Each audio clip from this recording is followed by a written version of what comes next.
Ya Opoku Mensah me mwache. Meju so bru, mama hene. I want to say.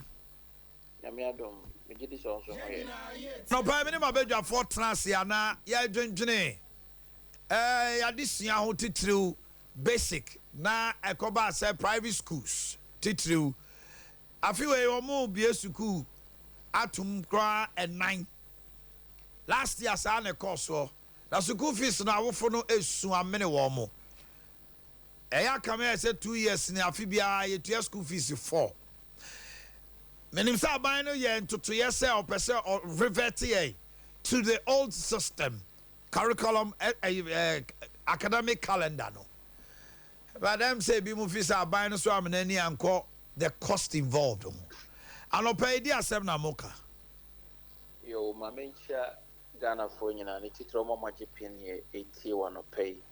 Na me ma watching wono wabedwafo enyina ensoso na menchia menua no machechefo nyina omahene de wo mu say ya academic calendar no enye e9 se se de o kano no eye miensa na de na enim ne say kane no nanka e ko school ne from September nanka endi wo June fofia antoata na ya de ebesen wie mu ma ya academic calendar no affected. Nti de koba ne say na afedi school no ehya free January na end December. Nti na yekoye nima my penini adaroma edi yenima yetime kon ya de no na ewo say se de osika no ye bomodin ye keka ye ho se ne be benya ye normal calendar na nanka yenim no. Nti eno na ekoba se afiwe calendar no mpanyefo ebo 93.1 ema said ye nanka yenim dada no yebenya ye academic calendar no ba e basic schools no. Nti no the new academic calendar no end September na the old one end September na new one so ashase every September. Enti new one be shase from September akwa and ye June dada na yenim no. Enti yenko one academic calendar yenkomu e9 yekomu miensa te say na say last year yekomu 9 last year yekomu 9 afiwe ni yekomu miensa na mboa there be last year yankomu e9 yekomu miensa because it started from January to December. Enti afibe na Opoku Mensah afibe na old system no and old academic calendar na year reverted to afiwe ya na last year this year this year Opoku sikaru ye tiabio what you say school fees no ye tiabio ye tiri hubu. Oh, say, oh my, me no nyina nim say, abaya share school say what at the basic level, ye school fees bia o. O tie me. Eno na ma awofo no say, adentina money private schools so nanka because private school be honoma this very term. They are not charging tuition. But akwa say a individual decision. Anka be a benefit trans ya combat mama na holistic say because of pressure near didn't know is the pressure on our fomentabia next term yes short period we know mama ni tuition or mama ni bibi but antisa Opoku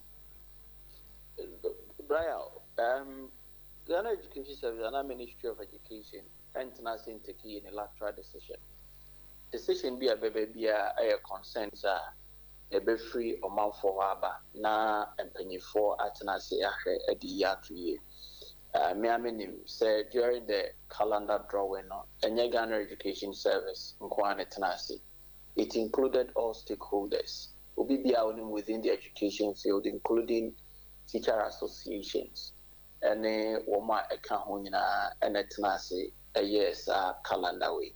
The concern kisia me nima eba ne say ye di bro nya wie ya na ye ko school ye tua school fees ja ofo no beka se o se say de wo kan so private school where the bronya we ne sika nyina sana was a kwakutia school fees na then na yemfa ko calendar dada.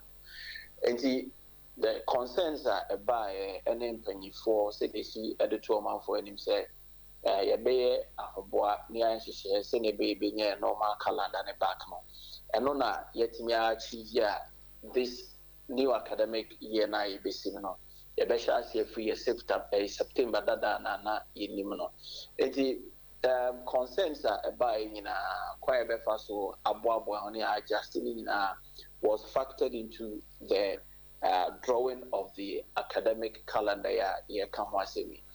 So the new academic calendar takes effect this September. The new academic calendar and ends in June next year. On the month of September, not just a first term in September. It's a back to send ye maquino na yakodi bronya bane asabe to aso maquino. Okay. New academic calendar. Next academic. So be maquine December no more. Now osabe gi fees January no dia ba na mo number 2. Say na make say at the government schools a wo mamu mubia no my tuition fees. Enti menim school bia amount. No, but the private schools. Sekoba say Opoku. Opoku. The private schools they are regulated also by the Ministry of Education and Ghana Education Service. There is certain supervision there. And the fact that mainline schools shouldn't have fees. No, does not mean say. I was here a year and free almost so. Meaning said there's a regulation. At a point in time, omo ya idea tiabo frebi, and omo ya idea be inimical to education. The Ministry of Education can say, and ya buying school to obey in any. Anameboa. Oh, yeah, I am part to say the Okano, omo regulated by the Ministry of Education, specifically under National Schools and Inspectorate Authority. And it is said what kind of concerns about figures, the agency responsible, may you almost say this is the concern which is coming. Now, there were can only agree. Now, any share send a bear a beboa a funny. Better say no pay. The audio chat to a the Abotoya Maba, Mumma Penny Fason, Teno to one among my wife. But I see. Did the Opoku Mensah, Deputy PR Minister of Education and Special Aid to Dr. Nkansa, the Director General Ghana Education Service. The post to Nyeke to Accra.